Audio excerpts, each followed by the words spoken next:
kooxood ee Arsenal iyo Liverpool gool iyo gool baa lagu kala baxay caawo Liverpool ayaana gool intay hormartay oo uu dhaliyay ciyaartoyga James Milner qaybta labaad ciyaarta waxa dhamaadkii ciyaartu keenay gool Alexandro Lacazette ayaa gool ku keenayo markii golhayaha kan inta la wareystay si saal loo dhaafay halka geesina goolka laga dhaliyo caawa waxa jirtay ciyaar adag oo xiiso laba yaheedo caawa waxay hayd ciyaar aad u ciidan badan bay ahayd oo gool iyo gool ku dhamaatay oo bay ahayd oo marka kan golhaye caawa waxay u ahayd habeen aad u adag ba meesha ka dhacayo Liverpool gool Arsenal gool bay ciyaarta ku dhamaatay oo Lacazette golhaye dhamaay Liverpool inta la qabsaday wuxuu yiraahdaa war golhayaha la sheegayo ee maxamed qadar uu yiraahdo wuxuu yiraahdaa golhayaha maxamed qadar uu yiraahdo habartiis golhaye ahayd iyo awowgii golhaye wahaa iyo kowgiis golhaye wahaa iyo war golhaye sheegaya may markaas baan u celiyay war waa kan Alisson Barker weeyaan baan ku yiri markaas Barker inta la qabsaday wareys inta laga qaadayo inta la jeefiyay kadibna Alisson Barker ko ordayay iyo maxal radaaye Arnold iyo Gomez iyo Van Dijk ku wada ordayo kubadu ka dul qaadiyo kor ka dhaliyay ciyaartooyga liiraado Lacazette caawa isaga waa ciyaartu bareecay Arsenal halka Liverpool Milner uu gool u keenay caawa saddexda nin ee Firmino Mane iyo Salah aad ashumaan wahayn inkastoo walba wariyahan dabalkii dhamaadka la soo galiyay ciyaarta inkastoo way dhamaad gabagaba yahay laakiin isagu wuxuu ku soo galay Arsenal gool lagu lahaa waxa lagu bedelay ninkii ahaa Aubameyang baa lagu bedelayo labada tababare ee caawa ciyaarayna Unai Emery iyo ninka la yiraahdo Klopp ayaa horay ugu soo kulmay ciyaaraha sanadkii 2016 finalkii Europe League ay ku kulmeen maalinka Unai Emery oo watay kooxda yar ee Sevilla ayaa saddex gool iyo gool ku dhufatay kooxda Liverpool oo Liverpool ciyaaraha Europe League waa laga qaaday marka Emery wuxuu leeyahay war Liverpool kalbow adigoo wata anigoo wata koox Sevilla yiraahdo yar baan ka qaaday koob ma waxaad rabtaa anigoo Arsenal wata oo niman waaweyn inaad garoonkay ugu garaacdo caawa waadidi warkaas buu yiri xitaa Klopp caawa naxay markii dambe ciyaarta Arsenal mugtahay habeenay faraq tahay haday habeenkeeda tahay waa ku waalay Arsenal markii gool ku bareejay Arsenal waxay raadiyeen gool labaad bay ciyaartu raadiyeen markii dambe xataa wuxuu sameeyay ninka la yiraahdo Klopp waxaan iyo ku labayn buu siriyo markaas Salah banaanka u saaray buu maatib ciyaartu soo galiyay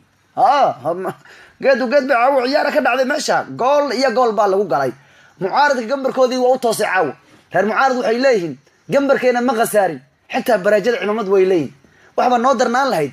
in laga badiyo kuwa kan baa noo darnaan lahayd bay leeyihiin in laga badiyo Arsenal ayaa noo darnaan lahayd bay leeyihiin hadii ay baraajo ku dhumaatay ciyaarta ciidamad way leeyihiin naga hakiya caawra Liverpool waa laga soo wada horjeeday kuwa Chelsea waxay taageereen Arsenal kuwa Manchester waxay taageereen Arsenal حتى كو سيتي waxay taageereen Arsenal wala wada Arsenal isna gambarka waa qasaar rabcawada كل Arsenal hadii lacal laga badin la waxay dhilaay ma taqaana markaas waa shan dhadan wani Arsenal idinku yaa idin taageeri jiray hal habeen baa idin soo galnay nama shafaysan xitaa nimanka naga ma celinaysan markaad dhahdaan waxay idin dhilaayeen na maqla meeshan sabaran ku joognaa anaga meeshan sabaran ku joognaa saaxiibayaal hadda baan iimaanina macna anaga maalin baa meeshan warar ku aragnaa horyaal ma aragno jugtaleena laga gelinaya galabana la keenaya mar waa iska imriyeynayna mar waa wingaraynayna annaga saana isku rabnaa macna annaga isku rabnaa saan hana soo galina macna annaga hana soo galina meeshan sabaran ku joognaa wallahi Arsenal sabara lagu joogaa Arsenal sabara lagu joogaa Allah ilahayo marka ma dhicin ba Lacazette ayaa ciyaartu bareejayo goolkii xoogana ee James Milner markii golhayaha Leno soo tufay uu ku laba celiyo marka waa ka ciyaarta taacaw weyn ee meesha ka dhacday markuu mucaaradku caawa faraxsayeen sida City oo kale bayleyn bariyan badinay leyn City oo kale caawa waxay leedahay ma taqaana Arsenal waad noo shaqayseen caawa bari Southampton baa meel saaraya ay leeyno ayagu bari waxay ciyaarayaan City 12 maqribin bay ciyaarayaan yani 6 maqribin bay ciyaarayaan City waxay la ciyaarayaan Southampton Itixaad baan lagu ciyaaraya Dibrun baa ayagu ka dhaawacmayo ka maqnaanaya muddo 5 ilaa 6 isbuuc oo hal bil buu maqnaanaya asoo habeenadeed buu Dibrun ya jabay oo waxa jibiyay ninka Manchester United amaahda ugu maqan fiisu mansa ciyaartii Fulham ee League Cup-ka ay City ku adkaatay labada gool u dhaliyay Brahim Diaz uu dhaliyo ayaa Dibrun oo dhawaan dhaawac ka soo noqday habeenka safkood lagu soo bilaabay laakiin Dibrun asaa qalad sameeyay ninkaas shubka ayuu kubadda inuu ka xiro kubadda inuu ka daboolo maaragtay barnaamijka kubadda la iska daboolayo maaragtay ayuu rabay inuu ku daboolo ninka la yiraahdo xooga weyn leh ee Man United amaahda ugu maqan fiisu mansa asagoo dhan la ku fariistay macna asigoo dhan abnu kor fariistaba jilibkii bash mar kale inkastoo noqolin u baahnayn city waxay sheegtay inuu bil garoonka ka maqnaan doono marka city kale waxay leeyihiin yes waa noo dadaasheen Arsenal caawa bariyan badan inay leeyihiin hogaankana kaligeen baan ku noqonaynay leeyihiin Southampton bay la ciyaar laakiin Southampton farq waaya sanadkii hore boqolka dhibcood aad rabtiin xataa waa idinku dhaway mar dambe uu Jesus gool ka dhaliyay marka face bari waan city waxay leeyihiin waa naga foqday yaa barajahta cimud way leeyihiin laakiin city iska jirahe liverpool hadii cawada barajo gashay idinkuna isbuuca dambe Manchester derby baa idin sugaya United baa idin sugayso meel idin taala xitaa Chelsea waxay leeyihiin yes waa naga foqday ha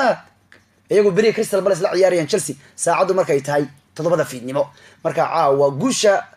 Arsenal barajo way keentay ku faraxsay mucaaradka reer Manchesterna ciyaari galabtu dhacay maanta way badiyeen Manchester ayagu ma jeclaba kooxda leedo Liverpool ma jeclaba ilan Gary Neville baa wuxuu yiri labada cadow ee aan necbanahay kuwa magaaladeena naga dhisan ee Manchester City iyo cadowga Liverpool la yiraahdo labada cadow hadii la calaamid door leeyahay sanadkan horyaalka ka qaado waxaan doornaa Man City Liverpool ma jecel horyaal inay qaado maxay lagu soo dhawaanayaan yiri ayagu waxay haystaan 18 horyaal anagu 20 horyaal baan haysanaa yiri marka waa sitayna qaadi lahaayeen sidaas ka qaado uu leeyahay Gary Neville marka Manchester United galabta waa adkaatayo waxa ay ku dhufteen 2 gool iyo gool kooxda kubadda cagta ee Bournemouth gool uu ka dhaliyay ciyaartooyga Callum Wilson waxa ka bareejiyay ciyaartooyga Anthony Martial 35 daqiiqo ciyaartu markay mareysay Rashford ayaana 9 daqiiqo dhamaadkii ciyaarta dhaliyay goolkii guusha ee Manchester ay ku badisay xitaa Mourinho waa ka foqday galabto United waxay leedahay diyaar baan u hay Manchester derby iyagoo fooxsan oo soo wax kaleeyay oo soo guuleystay bay tagayaan ciyaarta taayo Liverpool iyo Arsenal la waka bareejaha ku dhamaaday ciyaaro kale galabtu jiray waxa inuu qayb ka ahaa nimanka la yiraahdo Inter Milan 5 gool bay ku dhufteen Genoa ciyaartooyga Roberto Gallardini